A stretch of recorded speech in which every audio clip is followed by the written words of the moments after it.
প্রিয় দর্শক, সাজ্জাদ কাদিরের প্রীতি নিন, শুভেচ্ছা নিন। এই মুহূর্তে আপনাদের সামনে কথা বলতে এসেছি ভারত বিরোধিতায় নেপাল প্রধানমন্ত্রী ক্ষমতাচ্যুত, এরপর কি বাংলাদেশ?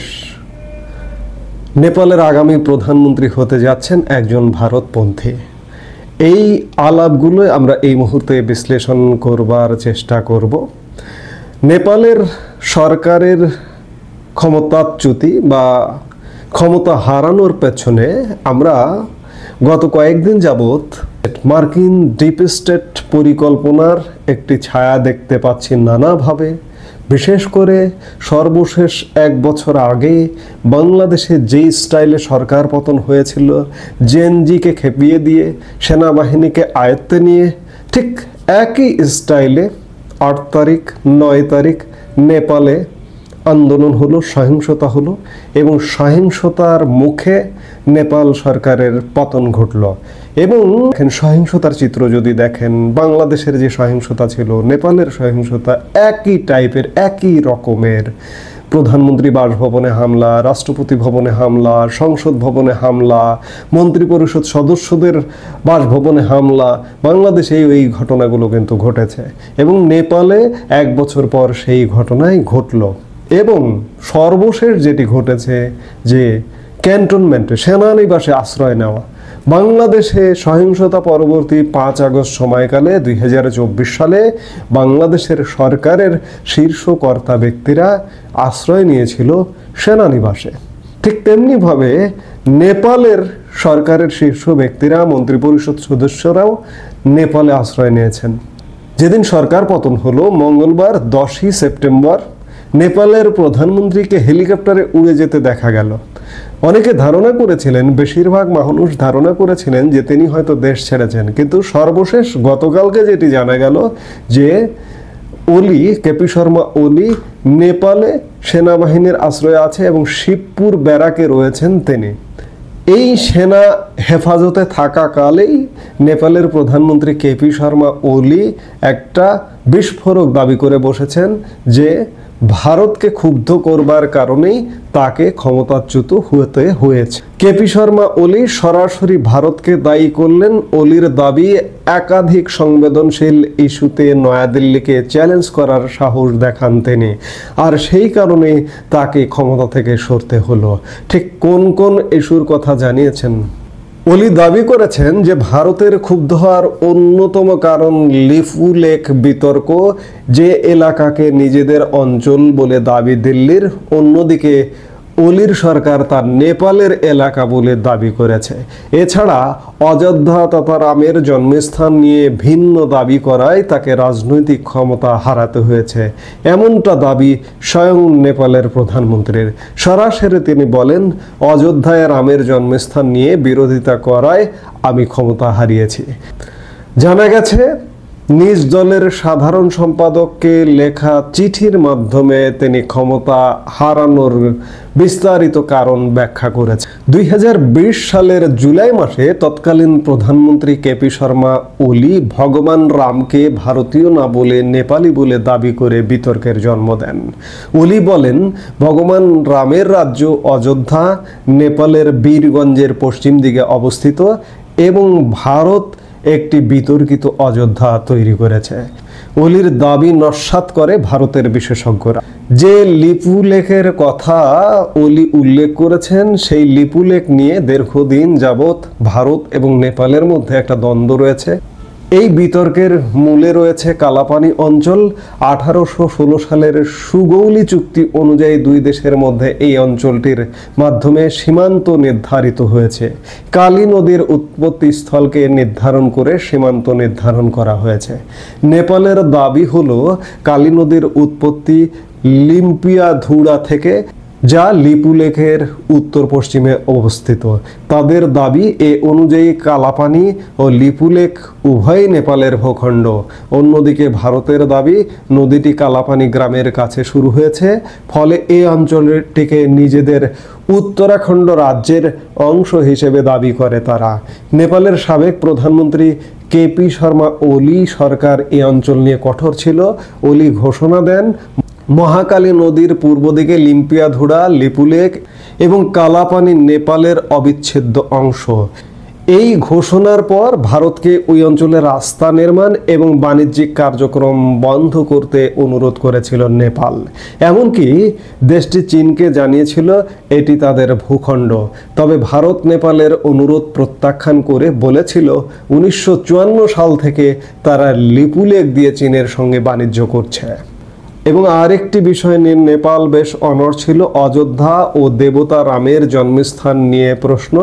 2020 সালের জুলাইয়ে কেপি শর্মা ওলি বলেছিলেন দেবতা রাম ভারতে নয় নেপালে জন্ম নিয়েছিলেন। তিনি মন্তব্য করেন রামের অযোধ্যা রাজ্য নেপালের পূর্ব বীরগঞ্জে অবস্থিত। ভারত আরেকটি ভুয়া অযোধ্যা তৈরি করেছে। তিনি ওই সময় বলেন দেবতা রাম সীতাকে বিয়ে করেছিলেন, কিন্তু ভারতে জন্ম নেওয়া রাম কিভাবে নেপালের জনকপুরের সীতাকে বিয়ে করেছিলেন। প্রাচীনকালে দূরবর্তী স্থানে বিয়ের প্রচলন ছিল না বলেও মন্তব্য করেন ওলি। ওলি বলেন আমাদের মধ্যে ভুল ধারণা আছে সীতা ভারতের রামকে বিয়ে করেছিলেন, কিন্তু রাম ভারতীয় নয় নেপালি ছিলেন। ওই সময় কোনো ফোনও ছিল না, তাহলে তারা কিভাবে যোগাযোগ করেছিলেন? প্রাচীন আমলে আশপাশের রাজ্যগুলোর মধ্যে বিয়ে হতো, অত দূরে গিয়ে বিয়ে কেউ করতো না বলেন ওলি।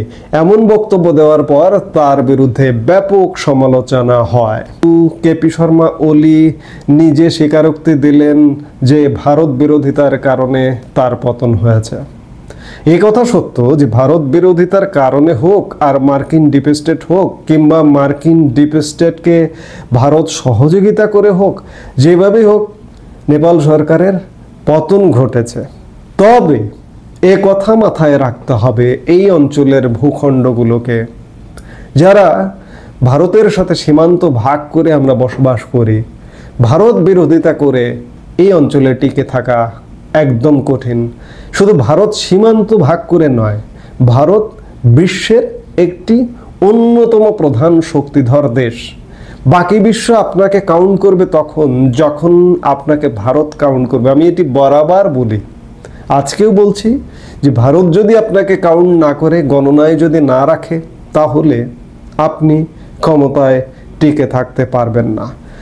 নেপালও ভারতের একটা সীমান্ত দেশ। নেপালেরও 1700 কিলোমিটার বর্ডার আছে ভারতের সঙ্গে। বাংলাদেশের যেমন 4200 কিলোমিটার বর্ডার আছে, ঠিক তেমনি নেপালের একটা দীর্ঘ বর্ডার আছে। এবং নেপাল ভারত লাগোয়া একটি দেশ। ভারতের সাথে বিরোধিতা করে সেখানে টেকা যাবে না। সেটি যেই হোক, যেভাবেই হোক না কেন, যে প্রক্রিয়ায় হোক না কেন, মার্কিন ডিপ স্টেট, ভারতের যুক্ততা কিংবা মার্কিন ডিপ স্টেট এবং ভারত একসাথে যুক্ত হয়ে নেপাল সরকারের পতন ঘটিয়েছে কিনা এটি ভবিষ্যতের ইতিহাস বলবে। এর অর্থ এই দাঁড়ায় যে ভারত বিরোধিতা করে এই অঞ্চলে টিকে থাকা অত্যন্ত কঠিন ব্যাপার। এই সিগন্যালটা বাংলাদেশের জন্য প্রযোজ্য।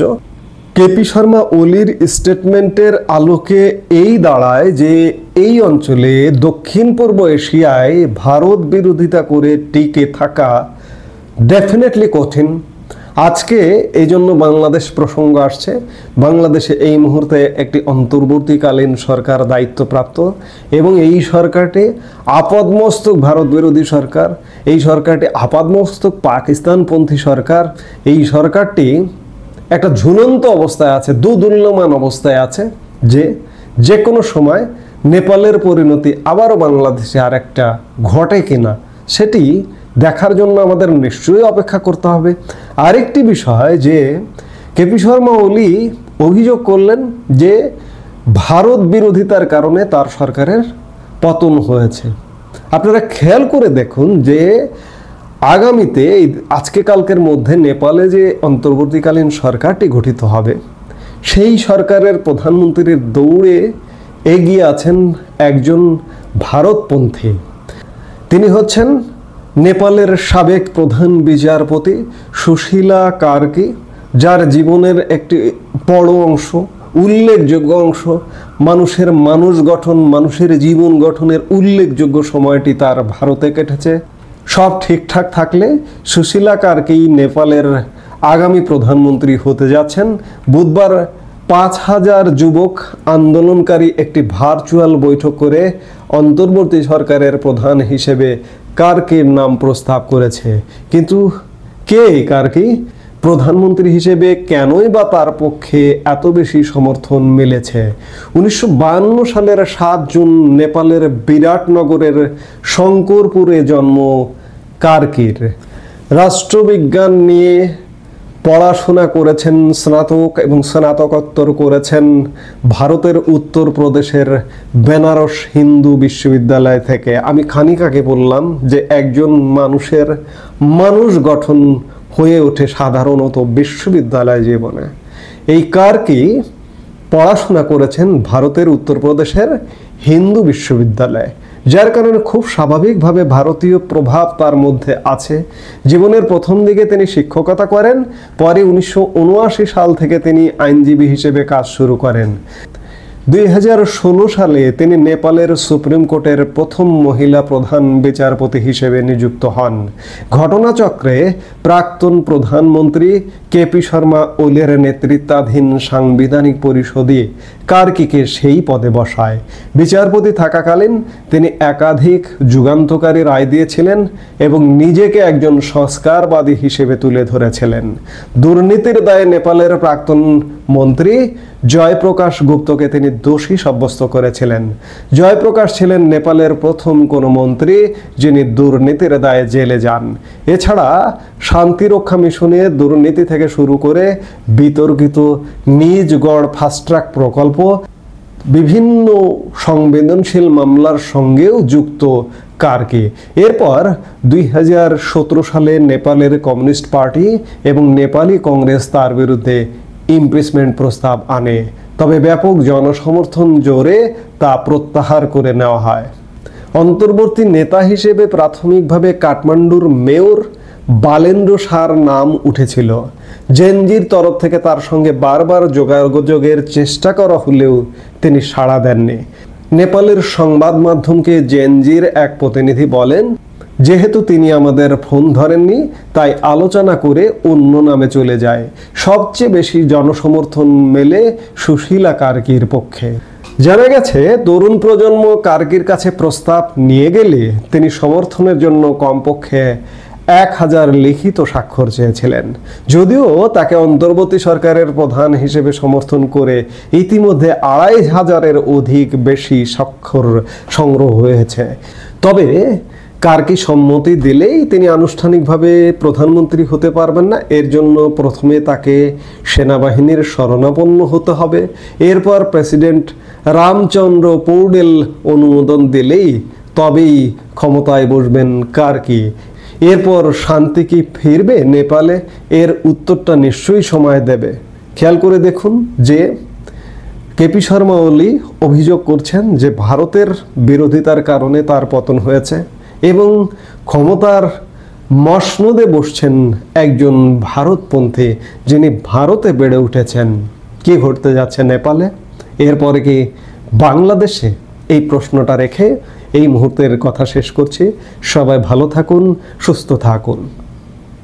আমাদের ভিডিওগুলো নিয়মিত পেতে সাবস্ক্রাইব করুন Sajjad Kadir and the legends YouTube channel এবং লাইক, কমেন্ট, শেয়ার করে সাথে থাকুন।